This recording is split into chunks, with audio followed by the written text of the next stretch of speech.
Welcome, viewers, to our Soc podcast. Today I'm joined by my three classmates to discuss the book The Privileged Poor by Anthony Abraham Jack and how the book's content relates to our lives as transfer students who are now at UCLA. The book's main points were the experiences of the privileged poor students, the disadvantaged, and the look into food insecurity in colleges. And we will use these topics to discuss how our experiences coincide with the book's main points. To start off, let us introduce ourselves. My name is Abraham Lopez. I'll be your moderator for today, and I'm a third-year transfer student from East Los Angeles College, majoring in sociology and minoring in Chicano studies. Hi everyone, my name is Paola. I am also first year and a transfer student, and my major is sociology. Hey y'all, my name is Alicia Lopez. I am a fall 2020 transfer, also a third year transfer. I am a student parent and I am a sociology and Chicanx and Central American Studies double major. Hey everyone, my name is Jessica and I'm a third year transfer student majoring in sociology and double minoring in community engagement, social change, and history. Thank you for that. And it's a pleasure to have you guys here. We're all transfer students who met through UCLA's Transfer Summer 2020 program and can relate to aspects of the privileged poor, which brings us to the podcast today. To start off, I want to ask Paola what it means to be considered a privileged poor whenever you're ready. Thank you, Abraham, for the introduction. So, the basis of our podcast today is us discussing the book The Privileged Poor by Anthony Abraham Jack. In this book, he delves into the subject of privileged poor among many other subjects. Privileged poor is defined as a student who is low income and comes from an underrepresented household. This student typically had attended an elite high school, which facilitated their transition going into college or university. They have a better grasp at unspoken rules and the hidden curriculum. And another topic Kelly discussed in the book was doubly disadvantaged, and Jessica is going to be covering that for us today. Yeah, so thank you, Paola. The daily disadvantage have, and similar with the privileged poor, that they both come from like low income and underrepresented communities. But while the privileged poor can attend elite high schools and kind of like gain that prior knowledge of like how to navigate the college and university systems, the daily disadvantaged who do not attend these elite high schools have no prior experience or knowledge about these, and like it makes it harder for them to transition, right after graduating high school into these colleges and universities, and impacts their sense of belonging within these college communities. um and in our podcast, I feel like the majority of us relate to being both privileged poor and doubly disadvantaged, because even though some of us kind of relate to the doubly disadvantaged situation or definition in our high school experience, because we are community college transfers, we kind of see ourselves learning these privileged poor skills when we were at our community colleges, and that helped us transition into UCLA. But Alicia will elaborate more on this definition. So as transfer students, it was a little bit harder for us to apply the traditional terminology or the traditional concept of the book of privileged poor or doubly disadvantaged to our lived experiences. Therefore, you'll see throughout the podcast how privileged poor and doubly disadvantaged kind of intersects in our experiential knowledge of the matter. Um, Although we were doubly disadvantaged, the majority of us were doubly disadvantaged in high school. We did have more of a privileged experience in community college, because we had access to resources, and we had built up a community within community college that helped us elevate and helped us acclimate to the rigor of the UC system. So with that being said, we're going to go ahead and analyze our high school experiences. And I'm going to go ahead and I'm going to start off with Paola. Paola, how would you quantify your high school experience? So I'll go ahead and start because I feel like I don't fall under doubly disadvantaged and a privileged poor. I would consider myself more of a privileged poor based on my upbringing. My high school was in a very safe and regulated neighborhood. Recently, actually, the New York Times published this article calling my city Downey, the Mexican Beverly Hills, which was very interesting. And I feel like that's very reflective of the way we perceive ourselves in our educational system and our district as a whole. I was always encouraged to go to college and high school. Like that's all I would hear since elementary school. And I was in honors and AP classes, and I figured that out and I navigated that because of my school. It wasn't taught to me at home. My parents are immigrants and they did not know how to navigate school. I had to figure that myself, but I feel like I had a better grasp because of my well performing school district and the fact that these opportunities were just available to me. So now we're going to dive into my peers who believe that they fall under both or only one of the other categories. So I guess I'll jump in at this point because my experience does differ a lot from Paola's. Um, I grew up in Burbank, California, and my parents are also, they were immigrants. My father from Mexico, my mama from El Salvador. And, growing up as a Latina and as first gen everything and as the daughter of immigrants, you kind of get like you already experienced othering at a very early age. So I experienced othering. I was very aware that I was different from my peers because in Burbank, it's a suburban area and it's predominantly white. So as a fair skinned Latina, one would imagine as we do hold privileges in society, white people still perceive me as what I was, and that was a Latina. So I was always treated as different. And that was reflected within my educational trajectory as well. Because when I was in high school, I really started struggling. I started struggling academically due to my home responsibilities. I started struggling with my mental health, which in turn also took a really big hit on my academics. And I didn't have anybody really looking out for me in the school. And I saw that all my peers really did have the support of counselors and their educator and our educators, and they even had college prep. And I was never even made aware of the resources that were available. So I was kind of left there, and I would be a student that's considered somebody who slipped between the cracks because I eventually ended up dropping out at 18, and I dropped out of high school with I think 10th grade credits and a 0.24 GPA. So it was definitely the experience of somebody who would be considered doubly disadvantaged. Jessica, would you like to, or Jessica or Abraham, would you like to kind of share your experiences? Yeah, thank you for that. And I, I can't even imagine how difficult it must have been for you in high school to go through that. But my experience was a little similar, but a little different as well, because I consider myself a doubly disadvantaged in high school, as I wasn't presented with the same opportunities as other students in my high school, because they were able to afford private tutoring and all these other programs outside of campus. All I knew is that I was considered low income, dirt poor, and I was a first generation student, and I never knew about this term doubly disadvantaged until reading the book, and I knew that it described me as a student in the public education system. So I went to Bravo High School. It's a public high school in Boyle Heights, and it was very competitive just to get in. And my counselor senior year knew that I didn't have the grades for it, and nor did I have the money in order to afford going to a 4 year. So it really bummed me out that she had suggested community college instead, but it provided me with new opportunities and an alternative route. Because if I were to enter as like a freshman, I wouldn't have known about like the quarter system, the midterm finals, office hours, and it's something that I'm barely adapting to as a transfer student. So it's just an amazing opportunity to go to these different institutions and still end up at like a prestigious university like UCLA. And now I want to talk about Jessica's experience. Thank you, Abraham. I can relate with Alicia's and Abraham's like feeling of being a doubly disadvantaged student in high school, because even though I did, online high school for like 3 years, I still was never kind of like presented with the opportunity to learn more about like what college and university life consisted of. Like, I don't think I ever had like someone that told me about office hours, or or just like the culture of like universities and colleges, because it is totally different from like high school.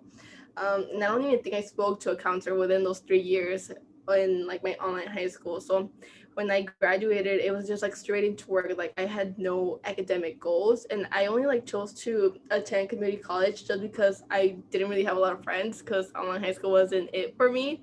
And so I just wanted to branch out and meet new people, and community college did that for me. But it also kind of like showed me how to navigate higher institutions, because like in my first semester, like I didn't know that we had to speak to counselors, and it was mandatory for me because I was an EOPS student.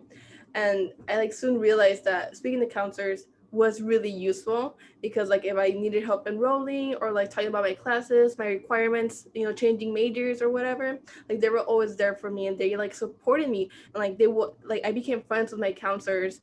And they kind of like told me like, you could do this, apply to the UCs, like you need someone to check your college essays, like we got you. And I felt really supported, which is what I really didn't feel like in high school. And due to them, like this is where I am now. And now at UCLA, like I feel like I can talk to my counselors. Like I usually email them like regularly, because I got that experience in community college. And I think it have like I was facilitated, in a way of branching out in a community college, because there were like BIPOC people. And I feel like because we could relate, like we had similar backgrounds, like it was easier for me to talk to them, which I found really important back, when I was first beginning my academic journey. Does anyone else have like similar community college experiences?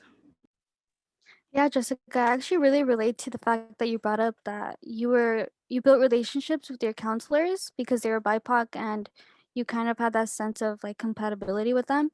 That reminded me of a quote that we read in the article "Those Who Got in the Door: The UC Berkeley Affirmative Action Story." So, in this study, the alumni that were participating explained that they viewed their staff members as role models who demonstrated the professional possibilities that they could attain.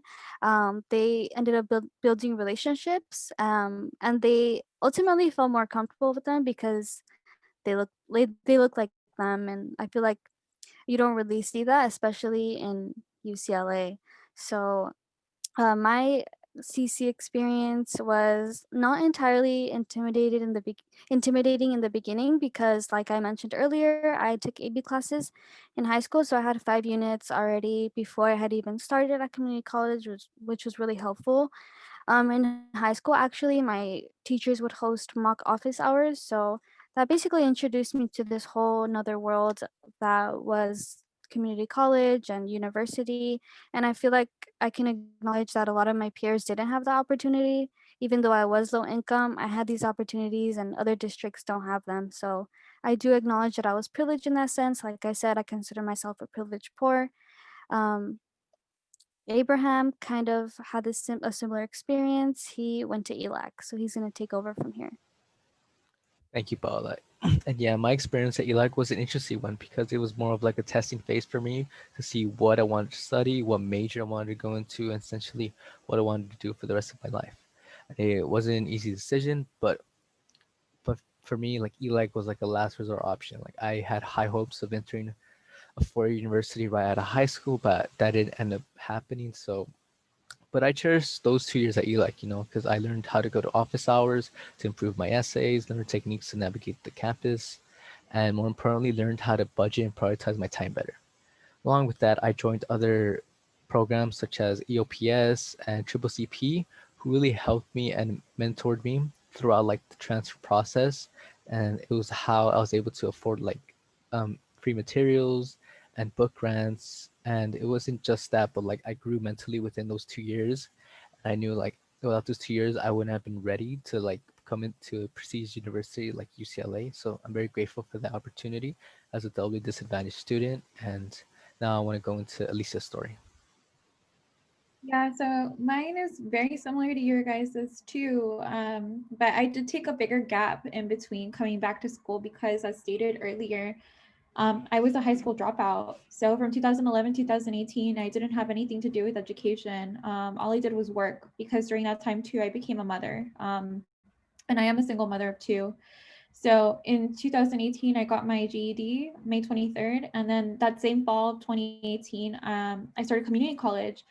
And I would say that I handled the rigor of college or community college, higher education in general. I handled it better because of the experience I had garnered in working. I worked at really prestigious architecture firms, and I had sustained a life for quite a long time. So it gave me like the social skills that I needed to interact and have confidence within myself, to reach out to counselors, to reach out to professors.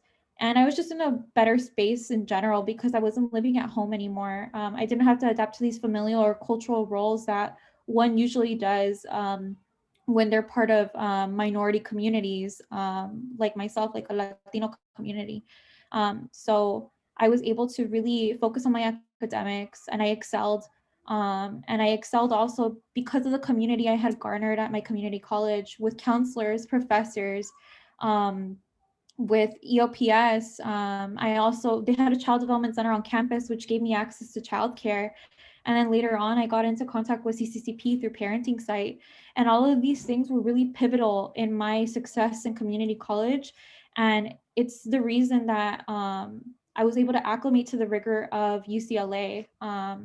So I do feel very fortunate, and I feel very privileged to be in this position because not everybody has this access to resources, and I do, and you guys do. So therefore, we do identify as a privileged poor, although it is in a little different of a context than the traditional concept of the book.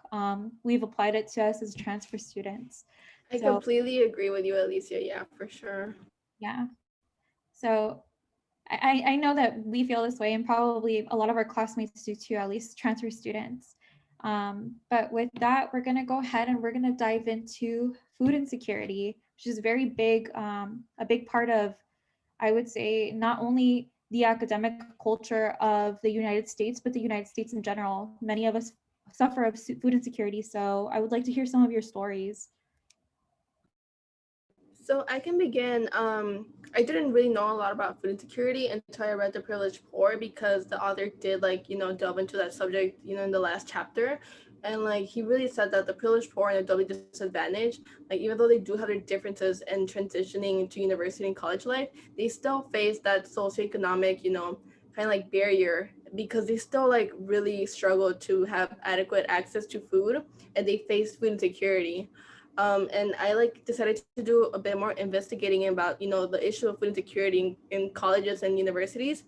And I like came across this book titled Food Insecurity on Campus: Action and Intervention, published by the Johns Hopkins University Press, that basically estimates that half of like college and university students in the US face food insecurity. And it was like very shocking to me, because I'm barely becoming aware of this problem, and it's like, wow, like half of us, like our student populations, are being like affected by this. And as I was learning more, I realized that I feel like I have been impacted by food insecurity too, because even though my household consists of like my mom and I like only, which is a small household, like we face like periods in time where like it's very hard for us to be able to afford food, because first we live in downtown LA, everything is expensive, and second, like even when I work, like usually a lot of my like wages goes into like school stuff, like tuition, Wi-Fi, school supplies that I need, books, which are very costly right now. And then my mom, because she's undocumented, sometimes like she's easily like go like get she's like unemployed easily because of her status, or like she's not paid the minimum wage. So it's very sad, or like that we had to experience food insecurity. And I'm pretty sure other college students also experience this. But have any of you guys like experienced food insecurity too? Yeah, I have. I also just wanted to add that I can't even imagine how many people are food insecure now in the times of COVID. And like you said, it's 50% of college students don't have, um, or have been food insecure in their life. And I honestly think that's inaccurate. I think it's higher than that.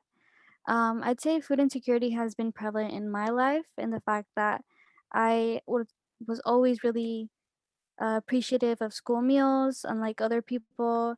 I used WIC, I used food stamps, like food banks at my community college was really helpful. I actually remember my mom stealing for us to eat. So I just have an entire journey with food insecurity, and I don't know if I will ever be food insecure again like I was before, but um, I have to acknowledge that just because I grew up academically privileged, I was not privileged in the sense of um, food or anything like that. So I'm going to pass it on to Alicia, who's going to share a little bit of her story as well. Yeah, it's very disheartening to hear that both of you dealt with food insecurity because it really sheds light on the fact on a really prevalent issue that has very little attention and very little attention because people are in privileged positions and they don't have to reflect back on the fact that they have food on the table and doesn't matter how they get it or the people who don't. But I also experienced food insecurity when I was growing up. My parents didn't make a lot of money. They couldn't really cover rent most of the time, let alone put food on the table. I was in high school during the 2007 recession, so that took a really big toll on my family and we lost everything.